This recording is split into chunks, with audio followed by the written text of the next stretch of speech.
एक छोटा सा गांव था, नाम था मोहनपुर। उस गांव में एक 200 साल पुराना कुआं था। लोग कहते थे हर रात उस कुएं से एक रोती हुई लड़की की आवाज सुनाई देती है।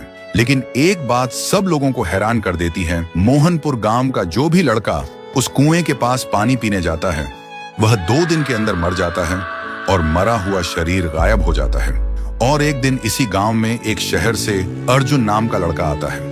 अर्जुन वह छुट्टियों में अपने दादाजी से मिलने आए थे। एक दिन अर्जुन गांव के लोगों से सुना है कि वह कुआं बहुत डरावना है और कोई उसके पास नहीं जाता। लेकिन अर्जुन सोचते हैं डर सिर्फ अंधविश्वास है और कुछ भी नहीं। एक दिन धूप में जाते हुए अर्जुन को प्यास लगी और बिना किसी से पूछे वो सीधा उस कुएं से पानी पीने चला गया। तब अचानक से एक लड़की का चेहरा सामने आया। अर्जुन डरा हुआ था और तुरंत वहां से भागकर घर पर चला गया। उस रात उसे नींद नहीं आती। हर समय उसे लगता है कोई उसे देख रहा है और कोई बुला रहा है। अब उसे भी डर लगने लगा था। फिर सुबह अर्जुन ने एक बुजुर्ग से पूछा, चाचा ये कुआं इतना डरावना क्यों है? चाचा ने बोला, यह कुआं बहुत पुराना है। यहाँ से आधी रात में एक लड़की की रोते हुए आवाज निकलती है और वह लड़की हमेशा लड़कों को ही अपना शिकार बनाता है। आज तक इसका राज कोई समझ नहीं पाया। इस बात को सुनकर अर्जुन वहां से निकल पड़े और घर में आकर एक पाखंडी बाबा को कॉल करके बुलाता है ताकि इसका राज क्या है वह जान पाए। और आखिरी दिन पाखंडी बाबा आता है और गांव के सभी लोग इकट्ठा होता है।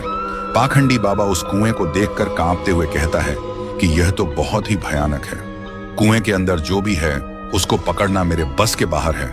ऐसे बोलकर पाखंडी बाबा उस गांव से निकल पड़े। ऐसी स्थिति में गांव वाले का डर और भी बढ़ जाता है। अर्जुन के मन में सवाल उठते हैं कि उस दिन मैंने जो देखा क्या वह मेरा वहम था, और आज तांत्रिक ने क्या देखा जो डर के भाग गया।